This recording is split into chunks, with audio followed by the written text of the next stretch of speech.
Now David had said, "Surely it was for nothing that I protected everything that belonged to this man in the wilderness. And nothing was missing of all that belonged to him. But he has repaid me with evil for good." First Samuel chapter 25, verse 21, ISV. Blessed everyone and welcome to our live stream again. Live stream. And again, this is your brother in Christ, Jose Ruboy Perez Cariaga. Isang mapagpalang araw na naman po ang ipinaparating nating pagbate sa lahat-lahat ng mga tumatangkilik, nanonood, ginagamit ang programang ito para sa pagpapatibay, kaalaman at pag-aaral ng mga kapatid natin sa ang dako man ng mundo sila naruroon, anong oras, anong araw man nyo panoorin ito, pagpapalang dakilang may kapal sana ang sumasa atin. At nandito nga po tayo sa ating live stream. Again, this is Making the Invisible Visible. And this time, kagaya na nabasa natin nung sinabi ni David na repaying evil for good.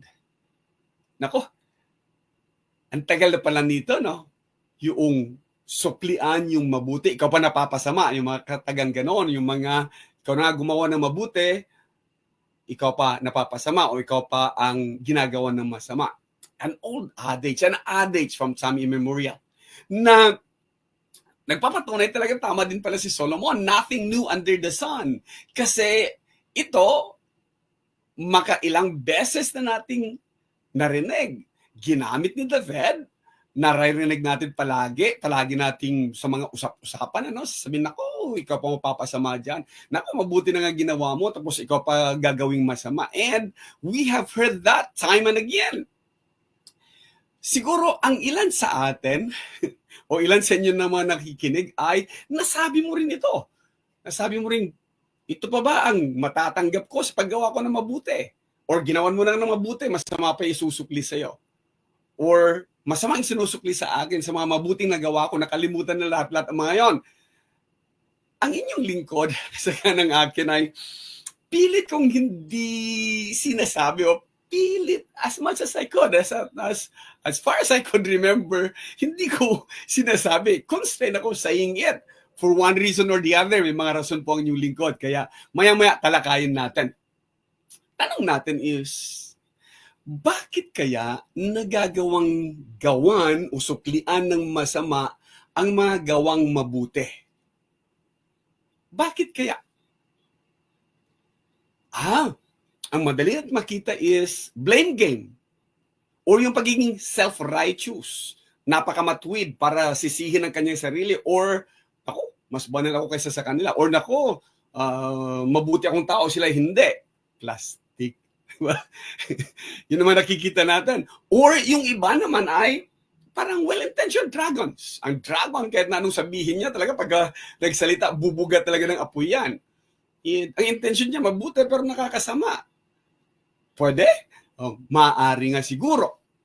So, bago tayo lumawig ng diskusyon natin, ang atin pong scripture reading o ang ating pagbabatayan para sa mga bagay-bagay na ito, repaying evil for good, ay batay po sa 1 Samuel chapter 25. Ito ay patungkol kay David, kay Nabal, at saka kay Abigail. Few good men and women. Sama na natin dito si Abe ngayong umaga. While David was in the wilderness, he heard that Nabal was shearing his sheep. David sent 10 young men, saying to the young men, "Go up to Carmel, find Nabal, and greet him in my name. Then say to him, 'May you live long, peace to you, peace to your family, and peace to all that you have. Now, I've heard that the sheep shearers are with you. Now, your shepherds have been with us. We didn't harm them, and they didn't miss anything all the time that they were in Carmel. Ask your young men, and they'll tell you. Therefore, let my young men find favor with you, since we came on a special day. Please give whatever you have available to your servants and to your son David.' David's young men came to Nabal and told him all this in David's name, and then they waited. Nabal answered David's servants, 'Who is David? Who is the son of Jesse? There are many servants today who are breaking away from their masters. Should I take my food, my water, my meat that I've slaughtered for my shearers and give it to men who came from who knows where? David's men turned and went on their way. They came back to David and told him everything. David told his men, put on your swords. They put on their swords, and David put on his sword. Then about 400 men followed David, while 200 stayed with the supplies. Now, one of the young men told Nabal's wife, Abigail, look, David sent messengers from the wilderness to greet our Lord, but he screamed insults at them. The men were very good to us. They didn't harm us, and we didn't miss anything all the time we moved around with them when we were in the field. They were a wall around us, both day and night. All the time we were with them, taking care of the sheep. Oh, may the Lord bless the reading. In olden times, or even now, isa pong napakalaking bagay itong sheep shearing na tinatawag, or itong paggugupit sa mga tupa. Dumarating po ito pagka mga panahong spring o bago magtag-init. Tamang-tama lang na mabawasan ang wool or yung balahibo ng tupa upang sa ganun tubuan ng panibago, upang sa ganun hindi rin ito ma-dehydrate or hindi rin ito masyadong mainitan dahil sa darating na tag-init. Kaya nga, spring. Ayon sa AI, ang sheep shearing is a community gathering. Ito ay collective effort kung saan ang maraming pamilya o pamilya ng mga nag-aalaga, ng mga nagtatrabaho ay sama-sama silang nandoon sa isang dako. Halimbawa, kagaya nitong kay Nabal, 10,000 ang kanyang sheep, 10,000 ang kanyang mga karnero. So, napakalaking trabaho nito. At isipin nyo na lang kung gaano kadaming wool o gaano kadaming yung balahibo ng tupa ang magagather nila. So, it's a community gathering, a collective effort kapag mayroong sheep shearing. Hindi lang yun. Ang sabi pa, ito daw yung nagpapatibay sa ties ng community, ng komunidad sa kanilang mga kapitbahay, kung saan ang bawat isa magkikita-kita.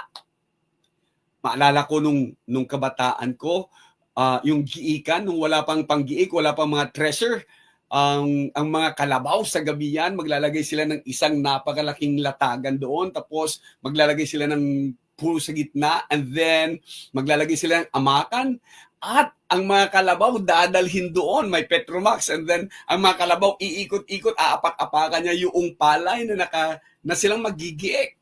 And then maraming ang mga taong pupunta doon, and I remember that. Yun yung mga pagkakataon kung saan ako sa aking kabataan ay lalabas din ng gabi at pupunta doon. And may kwentuhan, may kasayahan, may tawanan, may kantahan, may kainan. And it really binds community together. Kasi nga, nagpapasalamat ang bawat isa na sa masaganang ani. And ang iba naman ay nagkakaroon din ng wealth redistribution kasi pagkatapos na mag-iik ang palay na yan, magkakaroon na ng hatian. Kawalo yata nung mga panahon na yon, or hindi ko na maalala yung 7 bahagi sa may-ari, 1 bahagi sa naggapas, nag-giik. So dito sa sheep shearing ay nagkakaroon din ng wealth redistribution kung saan yung balahibo ng tupa ginagawang blanket or ginagawang damit, at ito ay ipinamamahagi. Kung hindi man binibenta ng may-ari ng tupahan, ano? So ito ay naibabahagi. So nagkakaroon, naaambunan ang mga tao sa paligid, naaambunan ang komunidad, naaambunan ang mga kapitbahay sa pagpapalang tinamasa, tinanggap ng isang nagmamay-ari ng tupahan na to. At hindi may aalis yung rituals and blessings. Pasasalamat Oo, natural. Kapag ka naambunan ka, magpapasalamat ka at sasabihin mong purihin ng Diyos dahil sa kabutihang palad o dahil sa magandang aning pinagkaloob sa'yo. Kagaya din ng birthday. Pagka nag-wish ka ng birthday, lagi mong sinasabing, happy birthday, may the Lord bless you, may you have many more birthdays to come. Lagi yun, ano? Or lagi tayong isinasama natin yung well wishes. Ganon din sa sheep shearing. Sana sa susunod na taon, ganito, sana mas pagpalain pa, sana mas dumami pa, sana magkaroon ng magandang panahon upang, and a lot of things, or sana walang peste na darating sa ating mga alaga. So, that one. And it reinforces social status. Ikaw kung isa ka sa nakinabang dito sa mga balahibong to na gagawin mong blanket, gagawin mong clothes, and then, sasabihin mo talaga, ang bait, mayaman talaga itong isang ito.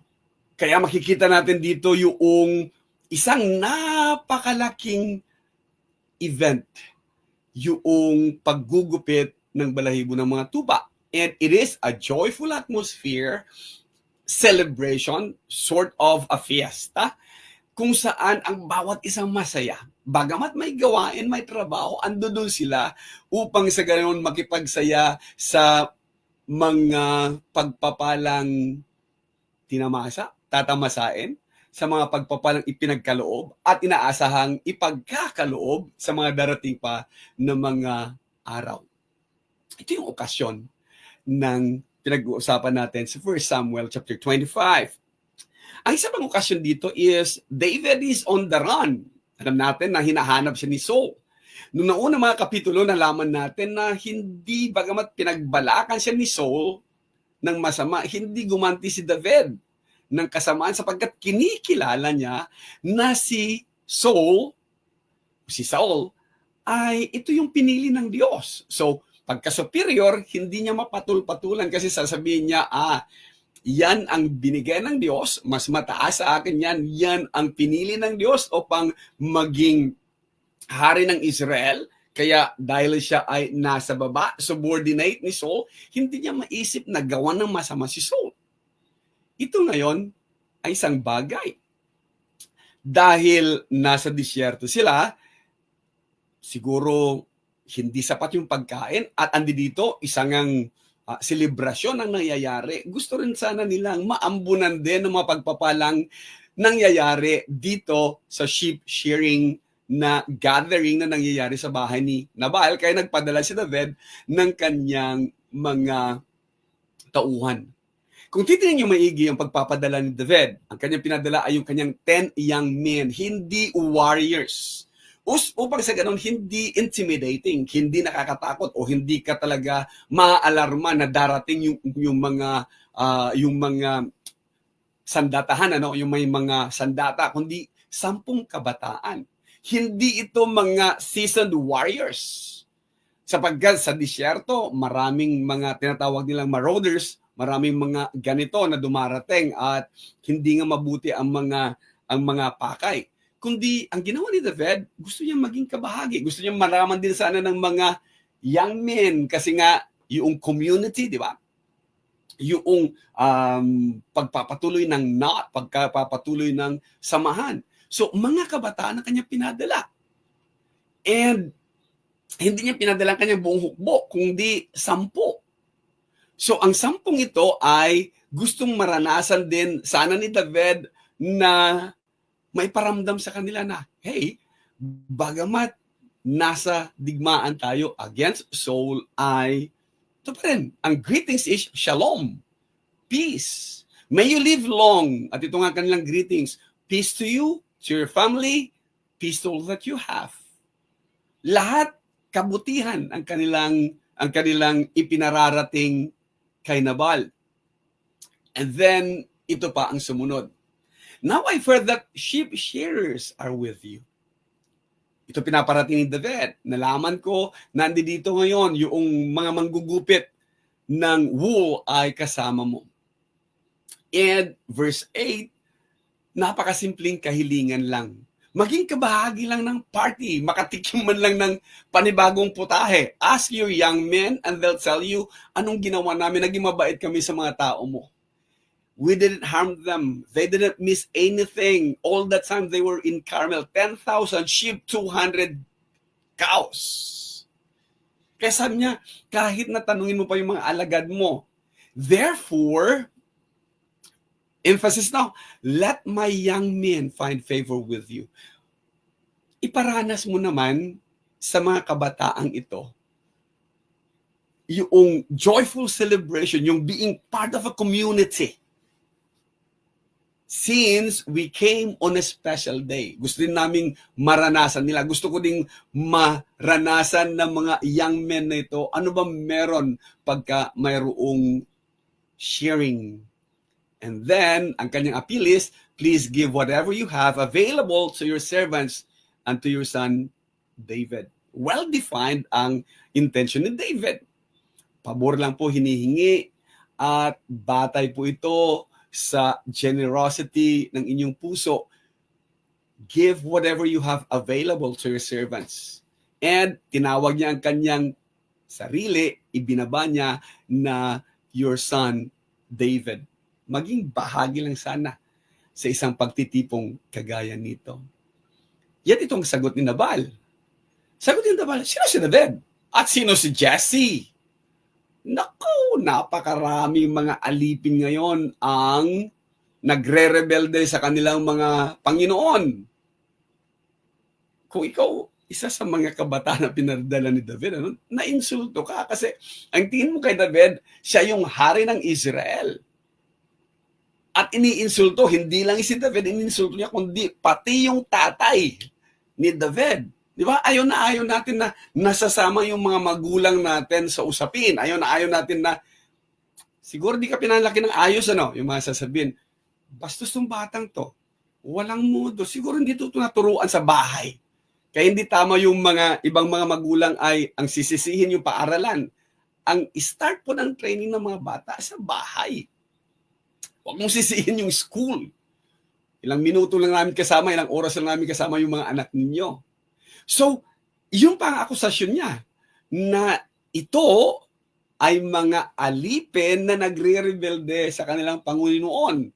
Indirectly sinasabi niyang si David ay nagre-rebelde kay Saul. Hindi niya alam na pinili ng Panginoon si David kasi may kasalanan si Saul. And then, lumabas na. Dapat ba? Marapat ba? Tandaan niyo yung my, I, me, mine niya na ginamit. Marapat ba na ibibigay ko yung aking food, my water, my meat, my shearers? At ibibigay ko sa mga taong who came from who knows where. Kakainsulto naman, Alam nilang galing kay David. At ang mga batang ito ay naniniwala si David is the anointed king. And then iinsultuan mo sasabing, men who came from who knows where? Sobrang paglalait nga naman ito. Kaya sa verse 12, bumalik ang mga kabataang ito, sinabi nila kay David lahat-lahat ng mga pang-aalipustang tinanggap nila sa harapan ni Nabal.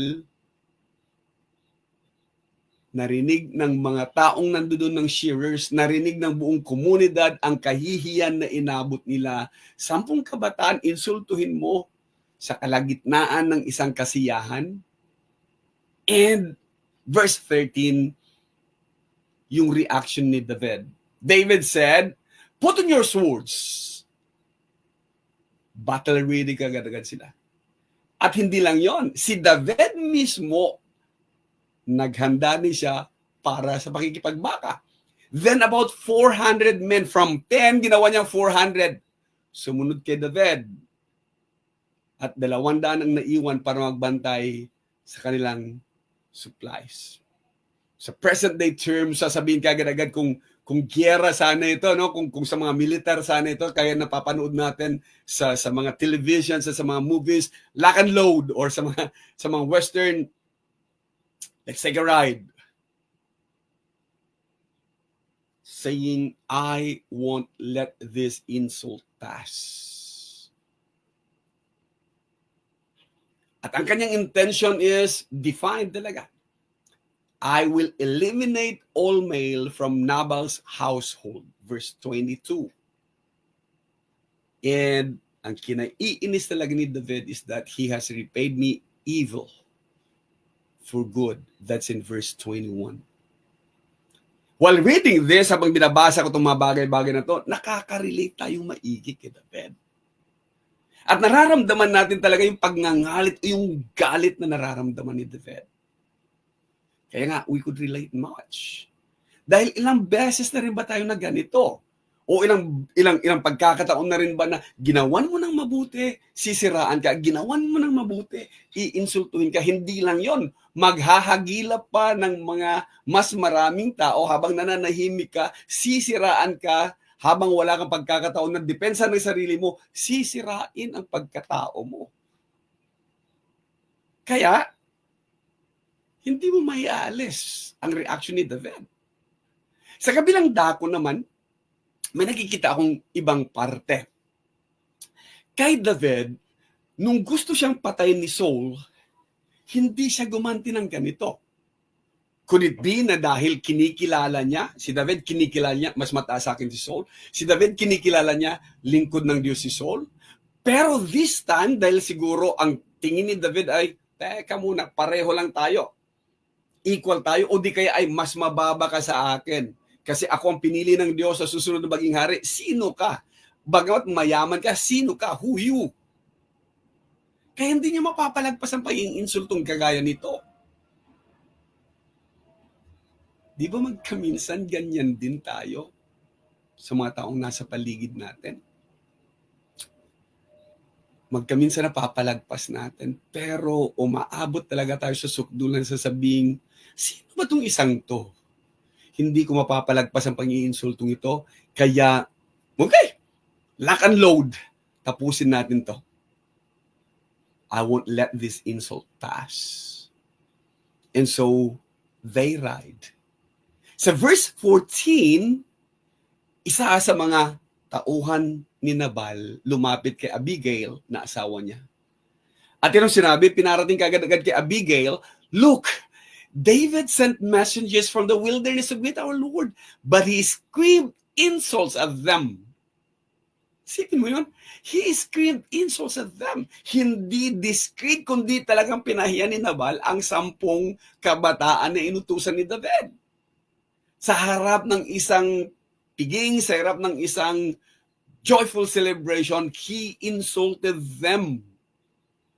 At ito ang hindi alam ni Nabal, or alam ni Nabal, pero nag-i-insist yung mga tauhan ni Nabal at ni Abigail, the men were very good to us. Habang nasa disyerto kami, nakikita namin sila. Sila nga ang muog, sila nga ang aming protector. They didn't harm us. Hindi nila kami ninakawan. We didn't miss anything. Out of 10,000 na sheep na yan, ng mga tupa na yan, 200 na cows na yan, walang nawala kahit isa. In fact, yan, all the time we move around with them. Kasama namin sila. Habang gumagalaw kami sa pastulan, habang kumikilos kami, ando dun sila, nagmamanman, nagbabantay. They were a wall around us both day and night. Kaya kami nakakatulog ng mahimbing sa gabi. Kasi alam naming walang magnanakaw, alam naming walang sisira sa mga to, alam naming sila'y muog, sila'y wall around us, protecting us. All the time we were with them taking care of the sheep. Oh, indirectly saying they were the silent operators.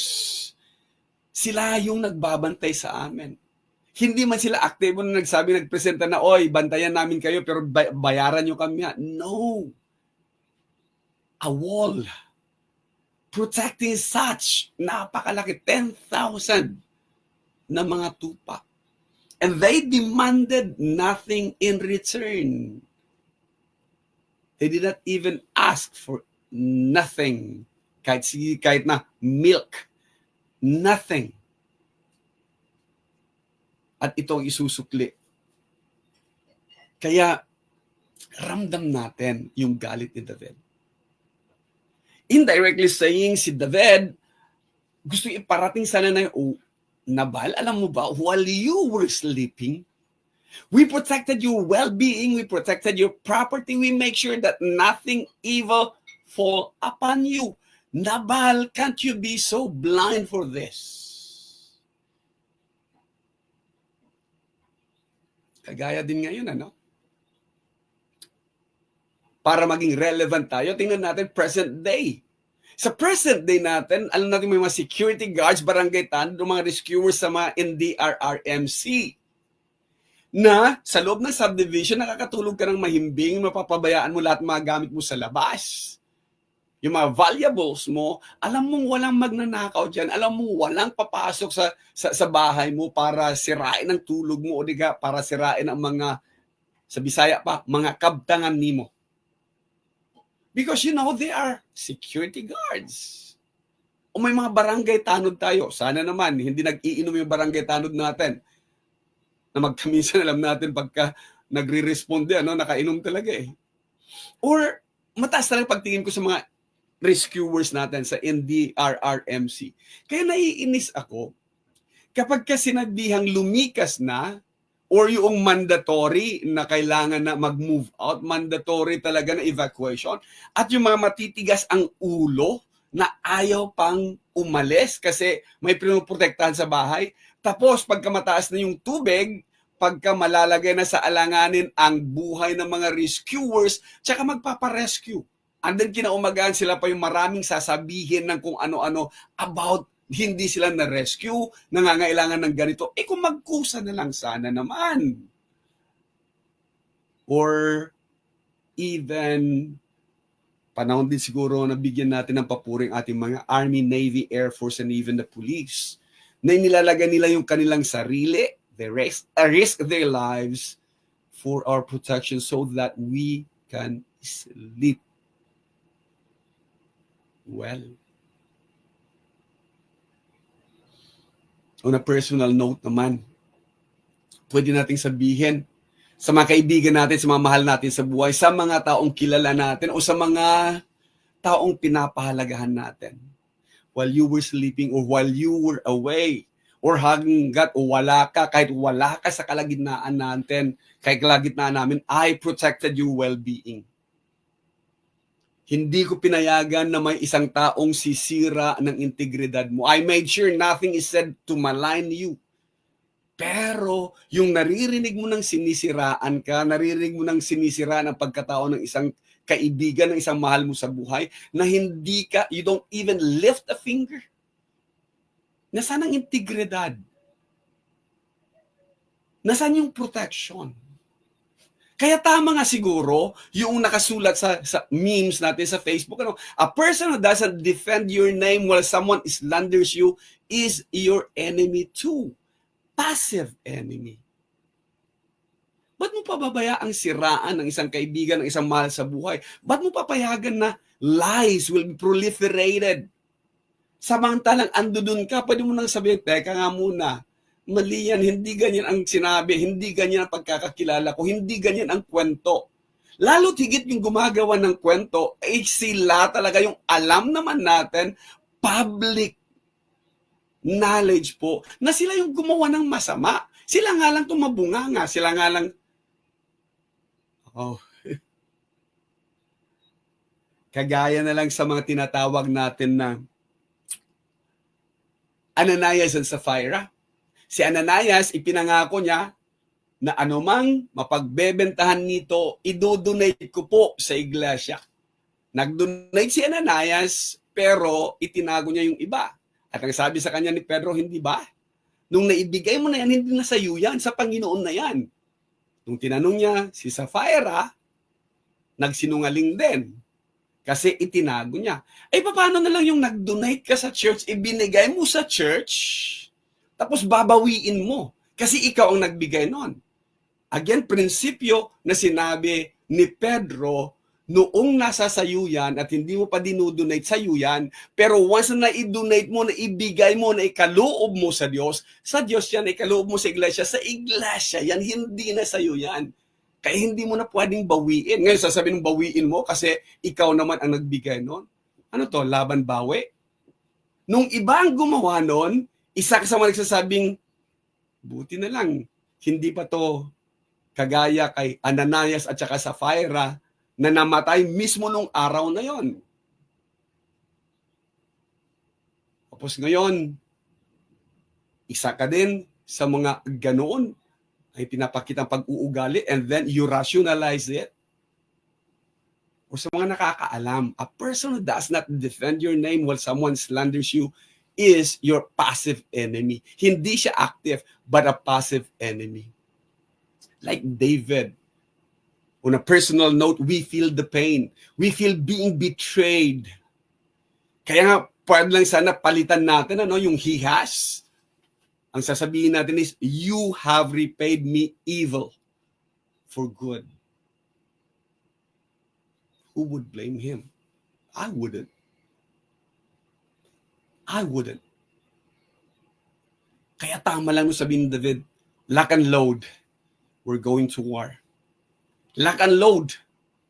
Gusto nila to, we're going to war. Who would blame him? Kung si David, inabot niya yan, why shouldn't I? O sino man sa atin ang ginantihan, ang kasamaan, ang mabubuting ginawa. Lock and load. Bring it on. Ang rationale ni David is this, verse 21. Sinasabi ni David, I surely wasted my time guarding Nabal's things in the desert and keeping them from being stolen. I was good to him. Naging mabuti ako sa kanya. Naging mabuti ako sa mga ari-arian niya. Naging mabuti ako sa mga tao niya. And now he pays me back with insults. See, when you get insulted, yung honorable acts done, dati-rate, you do that out of who you are. Ba't mo kasi ginawa ng mabuti, Brad? What do you expect? Mabuti kang tao, di mabuti gagawin mo. Ngayon gagawin masama yung lahat ng ginawa mo mabuti? Ang masasabi mo talaga, surely those are wasted time. Hindi nga niya pinahalagahan yung mga panahon na yon, na mabubuting panahon. Ang masasabi ko din ngayon, those are but wasted time. No longer honorable acts done for her, for him, for them. Those are but wasted time. And like David, I was good to them. I was good to him. I was good to her.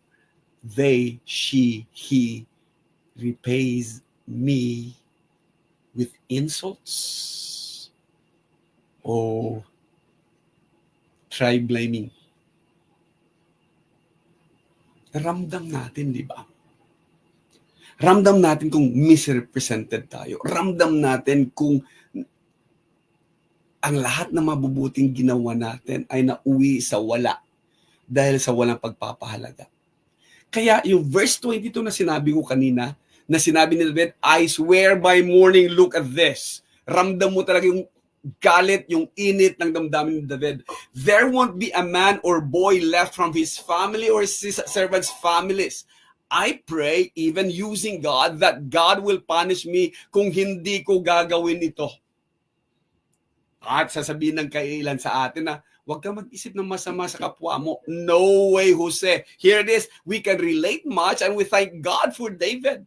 At least ngayon, na-verbalize na natin yung sama ng loob natin. Who would blame me for this?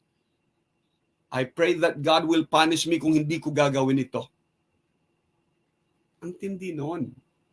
Using God as your witness na, Lord, ang gagawin ko po, gumante. Dahil sobra na. Nakakalita yung kay David. Ang iba sa atin natatakot magsalita ng ganito. But here it is. Here it is.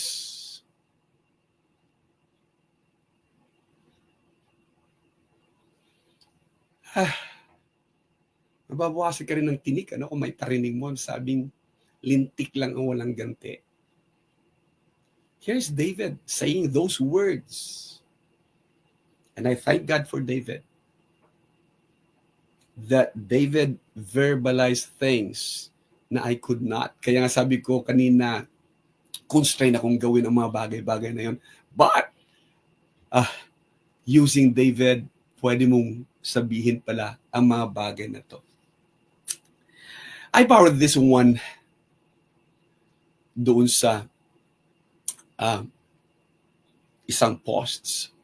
Sabi niya, disrespect can permanently shut doors that apologies cannot reopen. Basahin nyo na lang yung maliliit na nandyan. Kaya nyo hanapin yan kung saan sa Facebook. Disrespect. When you feel so much disrespected, parang pabalat bunga, palipad hangin na lang yung sorry. Dahil for one reason or the other.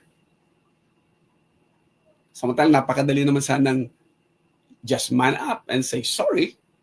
Madali sanang napag-uusapan. Dito naman ako natutuwa bago mag-escalate. Ito nakakatoto. Minsan pangit tayo sa kwento ng ibang tao, pero madalas mas pangit ang ugali nung nagkukwento. Totoo. Totoo naman yan eh. Kung sino man gumawa ng mga memes na ganito, at least, tawag natin dito ay, ito yung mga offloaders natin. You took the words out of my mouth. Ganun kagad-agad ang masasabi natin. And we move on with verse 18, and it is a timely intervention for Abigail. So Abigail quickly gathered 200 loaves of bread. Mayaman talaga sila kasi may available 200 loaves of bread. 2 leather bags full of wine. 5 roasted sheep. Wow! May lechon kagad-agad na tupa. 5, 2 bushels of roasted grain. Gaano kalaki itong celebration ng sheep sharing? Ang dami, Hindi pa napansin ni Nabal na ito ganito kadami ang nawawala sa kanyang handa.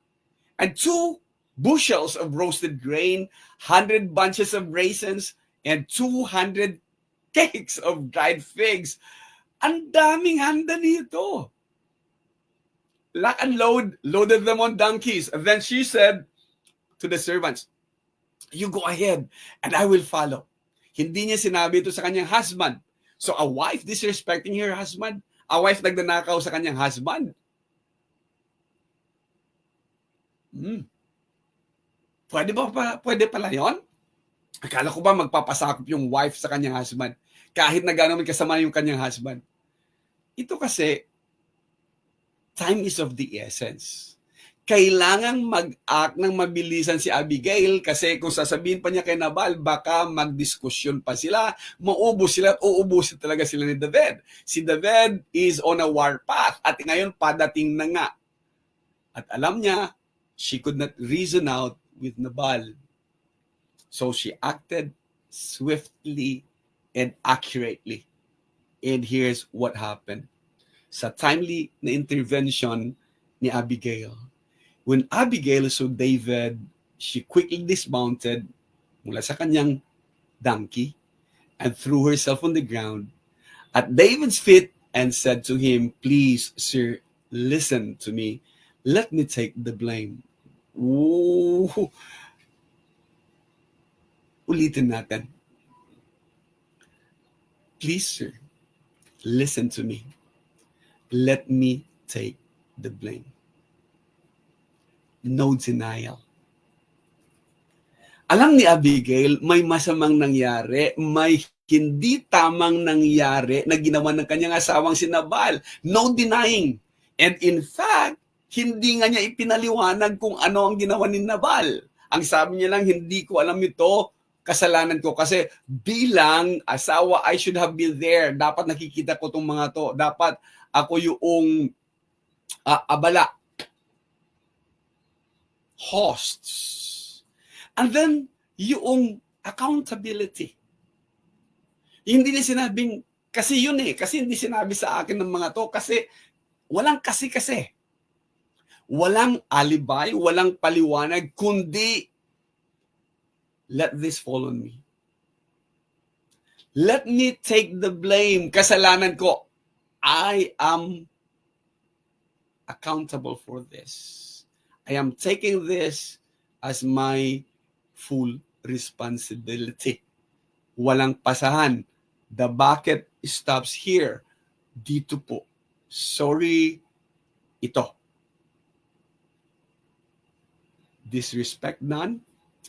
Insults uttered. Let me make amends. Ganun lang kasimple si Abigail. Oh, alam nyo, ang dami nating mairi-relate sa lection na to.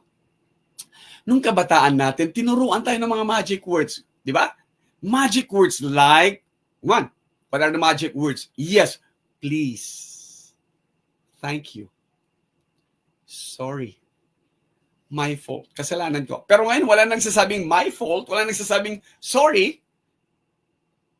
Thank you. Naririnig ko pa minsan-minsan. Pero yung please, wala na ba nagtuturo sa mga kabataan ngayon? Sa Humble and Kind, kung saan binigay ko sa bunso ko na awitin ng kanyang birthday, and even on my 60th, na nagpapaalala, always stay humble and kind. Say please. Say thank you. Hold the door. Things like that. Nagugulat. Bumalik na naman po ako sa pagkuha pala ng mga Starbucks na mga markouts. And pagpapasok ka talaga sa Starbucks, you have to hold kasi maraming tao. Nagugulat ako. Kahapon pagpasok ko, nakahawa ko sa pintuan. Sabi ng mga bata, thank you. And nakakatuwa, But I want to show them na, hey, meron pa rin ganito. Napakasimpleng bagay. And some of the parents, lalo na yung may mga karga-kargang anak, habang hindi ko binibitawan yung pintuan, yan, tiningnan nila ako at nagsabing, thank you, sir. Pati nag-share pa sa akin. Not unless napagkamalan nila akong security guard, pero alam naman natin walang security guard ang mga Starbucks outlet, di ba? But simple act of random kindness lang yan. Magic words. Please, thank you, sorry, kasalanan ko, my fault. Here it is, in plain view. 27, please, sir, accept this present I have brought to you and give it to your men. Sorry, hindi nila naranasan. Sorry, iba yung inaasahan nila, celebration, insulto inabot nila. Ibigay mo sa mga tao mo. Hindi to bribe him. Kasi kung ibinigay niya yan kay David at isipin ni David, siguro, binibili mo? You're bribing me para hindi ko gagawin yung revenge? And then verse 28, yung sorry, please forgive me. And then for any wrong I have done, my fault, kasalanan ko, wala ako doon. Ako sana yung pangunahing abala. I should have been the host, pero I didn't see them there. I'm sorry for any wrong I have done. Ang galing, May breeding itong si Abigail. Or magaling yung mga magulang ni Abigail. Kino-compliment natin kapag nakakita tayo ng mga batang ganun, ng mga batang marunong gumalang, mga batang marunong mag-say ng please, thank you. At ang nasasabi ko, even now sa klase ko, you've got good breeding. Compliments para sa parents mo. Pero yung mga bastos, ang sasabihin talaga natin, hindi ka pinalaki ng ayos ng mga magulang mo. Pinabayaan ka ba ng mga magulang mo? Something to that effect. And tingnan nyo anong nangyari. 32.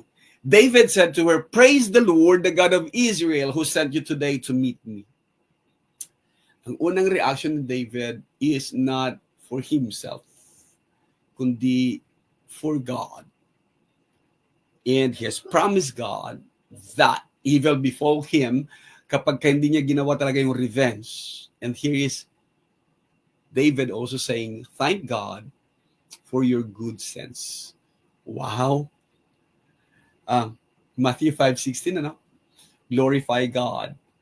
Let your light so shine before men that they may glorify God.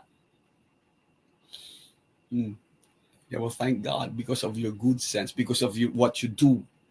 And for what you have done today, yung ginawa mo ngayon, I thank God. Bakit? In keeping me from the crime of murder. Alam ni David, pero umaabot talaga ang isang tao sa parte kung saan lock and load. Bring it on. Yan ba gusto mo? Pagbibigyan kita. Yan. Umaabot yan eh. Kaya ngayon na-realize ni David na sinasabing, because of what you have done today,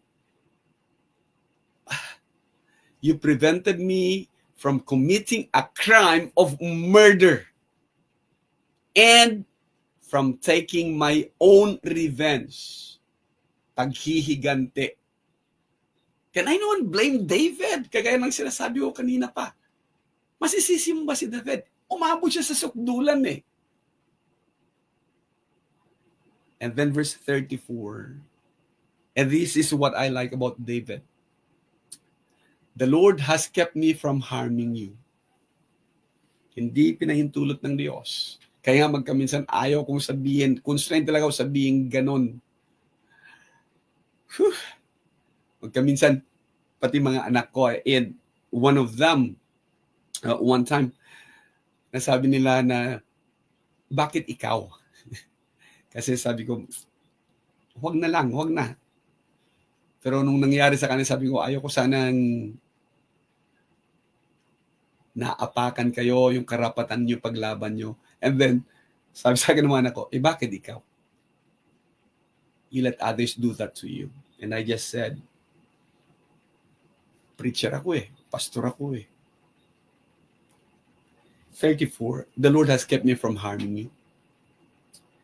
But I swear by the living God of Israel, that if you had not hurried to meet me, all of Nabal's men would have been dead by morning.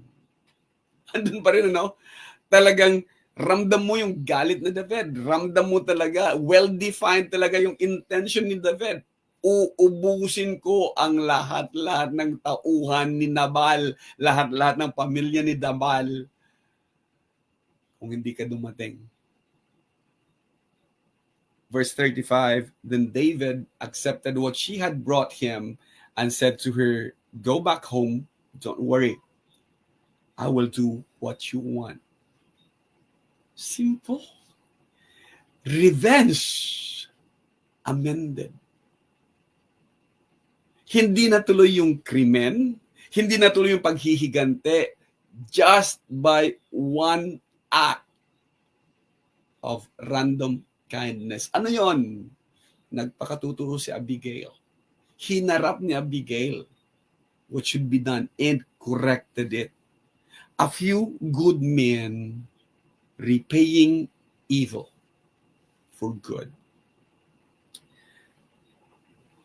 Sa opening natin, nagtanong tayo, why should someone repay evil for good? Ang iba talaga nagiging self-righteous. Hindi nila nakikita yung kasalanan nila at pilit sinisisi yung iba. Ang iba naman talaga is plain evil na wolf in sheep clothing. Sa mga hindi nakakakilala sila sa kanila, ang akala mo ay kung sinong mga santo-santita ang mga to. Yet, underneath that are just wolf. Ang iba are plain manipulative. Kagaya na nasusulat, when people can't get what they want from you, they will gossip about you. They will slander you, sisiraan ka nila. And they will ostracize you, hindi ka kasama sa company nila. So what? And with absolute certainty, they will recruit others to hate you. Ang dating sinabihan nila na masasama ang pag-uugali, masasamang mga taong ngayon, dahil ikaw na ang kalaban o ikaw na ang gusto nilang kalaban, hindi ka nila mapasunod sa gusto nila, then they will manipulate you. I still thank God.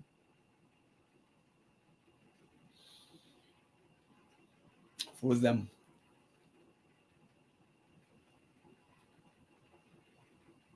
At ang masasabi natin dito, bad parenting style. Mga parents ng mga to, Pero bad parenting style. Hindi mo tinuruan ang mga anak mo na akuin ang kasalanan nila. Hindi mo tinuruan mga anak mo na gawin yung nararapat.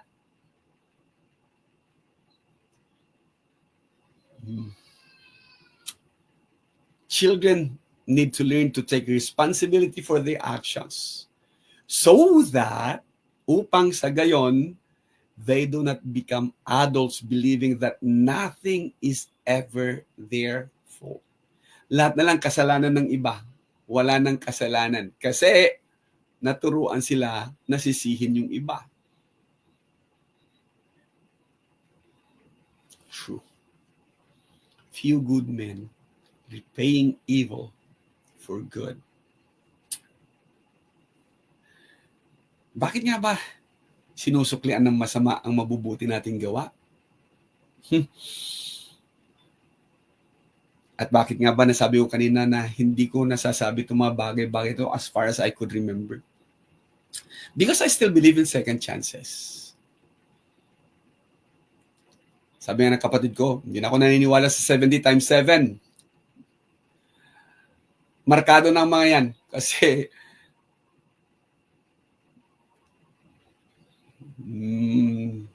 a lot of things. But for my part, second chances. And I still believe on basic principles. May kasalanan, man up. May kasalanan, be accountable. Kasalanan ko. Sorry, nagawa ko to. Hindi yung maging manipulative and you blame others. And you recruit others. Or you make your own company. Well, sa bagay, ang sabi nga ng mga leadership books, the law of magnetism, ang makukuha mo lang naman, yung mga kagaya mo. Kaya nga, tama nga siguro yung liars like their own company. And kagaya ng nasasabi ko, stop proliferating lies. Kung hindi totoo, magpakatao ka, magpakalalaki ka na sabing hindi totoo yan. At sasabihin mong, bakit stops here? Upang sa ganun, wala nang kasinungalingan na masasabi pa sa iba. Dahil yung iba, gusto lang siraan yung isang tao, for one reason or the other, they will just let it pass. At hindi sasabihin, tigil natin to, hindi tama to. Stop proliferating lies. Sa bagay, sabi nga, birds of a feather flock together. Wala namang pagkakaiba eh. Mga sinungaling, kapatid ng magnanakaw ba? Yan ba sinabi ni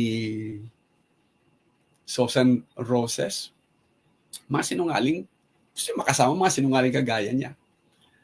Ang mga taong mapanisi sa iba, gusto niya makasama yung hindi niya sisisihin sarili niya, kundi sisisihin pa rin yung iba.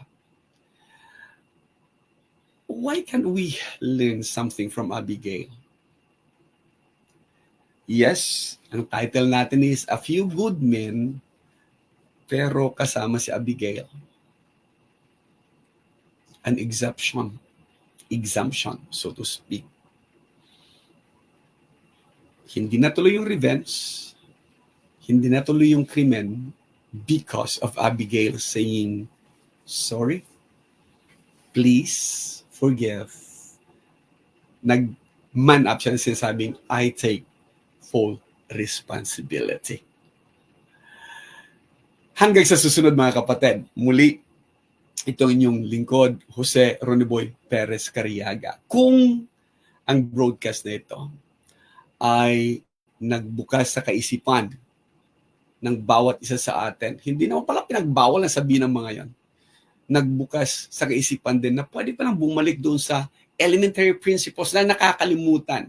Nagbukas din sa pagiging isang mabuting magulang sana upang maging responsable ang mga anak natin at hindi magpapatuloy yung ugali na puro sisi at alibay na lang, kundi magpakalalaki at tanggapin kung anong pagkakasala, man up for that. Share lang po. Bye-bye.